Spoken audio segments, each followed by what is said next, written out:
भ्रष्टाचाराची चौकशी करा तसेच विकास कामे तत्काळ मंजूर करा. काँग्रेस कमिटी महासचिव रवी शिंदे यांचे मनपा उपायुक्तांना निवेदन.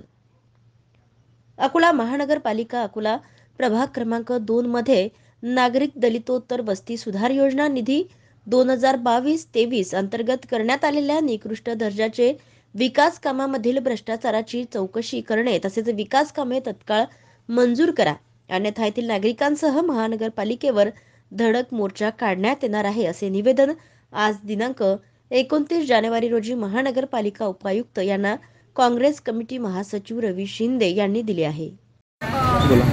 प्रभाग क्रमांक 2 अकोट फैल आपातापा रोड हनुमान मंदिर रेल्वे क्वार्टर पासून तर ते 84 यांच्या शेतापर्यंत नागरिक दलित वस्ती सुधार योजनेअंतर्गत 70 लाखाचा जो नाला बांधण्यात आलेला आहे, त्या नाल्यामध्ये मोठ्या प्रमाणात भ्रष्टाचार झालेला आहे.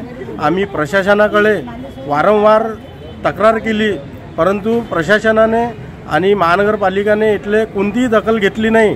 की आज आम्ही या उपायुक्त मॅडम यांना निवेदन देण्यात आले की बा या नाल्याचे जे भ्रष्टाचार केलेला आहे ठेकेदारांनी आणि संबंधित जे इंजिनियर अधिकारी यांच्यावर कोणत्याही प्रकारची कारवाई नाही केली. आणि शंकरनगरमधील ॲडव्होकेट प्रधान साहेब आणि डॉक्टर रंगारी साहेब यांच्या घरामागची जे नाली आहे ते नाली आज पूर्णपणे नालीच नाही आहे तिथं आणि कोणत्याही प्रकारचा आउटलेट नाही आहे. त्यामुळे आज नागरिकांना खूप त्रास सहन करावा लागत आहे. आज आम्ही महानगरपालिकेला वारंवार प्रभागाच्या समस्येसाठी आज आम्ही इथं निवेदन देत असतो, परंतु महानगरपालिकेपासून कोणत्याही प्रकारची निधी अकोट फैल प्रभाग क्रमांक 2 मध्ये टाकण्यात येत नाही. जो आमचा हक्काचा निधी असतो लोकशाहीर अण्णाभाऊ साठे दलित वस्ती निधीमध्ये आमच्यासोबत भेदभाव केला जातो आणि तिथं दलित समाज असताना आणि दलित वस्ती असताना सुद्धा तिथं फार कमी प्रमाणात निधी टाकण्यात येते. तर या सर्व गोष्टी ह्या आणि महानगरपालिकेकडून करणाऱ्या भेदभावाच्या विरोधात आम्ही येणाऱ्या 6 ते 7 दिवसामध्ये आज महानगरपालिकेला चेतावणी दिली की त्यांनी आमच्या या पत्राची दखल घ्यावी, अन्यथा आम्ही नाही तो या महानगरपालिकेसमोर मोठ्या संख्येने आज इथं आम्ही आंदोलन करणार आहे. बोला.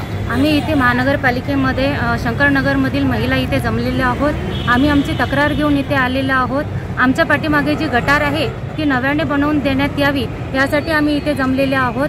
तर आम्ही सध्या आता आयुक्तालय मॅडमला भेटायला आलेलो आहोत आणि त्यांना आम्ही आमच्या समस्या सांगितलेल्या आहेत. त्या अतिशय गंभीर आहेत की त्या गटारीमध्ये आमच्या गटारीचं पाणी आमच्या घरांमध्ये येत आहे. त्यामुळे आमचे बाथरूम ब्लॉक झाले, आमचे संडास ब्लॉक झाले, आमच्या मुलांना डेंग्यू व्हायला लागलेले आहेत, तिथे जनावरे मरत आहेत. अशा अनेक समस्या आमच्या आहेत. त्यामुळे आम्ही आग्रहाची विनंती करायला आलेलो आहोत की आम्हाला तिथे नव्याने गटार तयार करून देण्यात यावी, अन्यथा आम्ही आमच्या सगळ्या बाया मिळून जर हे काम त्यांनी तातडीने जर केलं नाही तर आम्ही उपोषणाला देखील इथे बसू. तर ही आमचं निवेदन आहे, आमची आग्रहाची विनंती आहे की यांनी सगळ्यांनी जातीने लक्ष घालावे आणि आम्हाला तिथे नवीन गटार तयार करून देण्यात यावी. ही आग्रहाची विनंती गरज आहे. प्लीज यामध्ये तुम्ही लक्ष द्या, हीच विनंती. जिल्ह्यातील सत्यलढाच्या महत्त्वपूर्ण घडामोडी पाहण्यासाठी आपले Satyaladha YouTube news channel subscribe करा, बेल आयकॉनला क्लिक करा आणि रहा सदैव अपडेट. जाहिराती व बातम्यांकरिता संपर्क संपादक सतीश देशमुख 9970321817.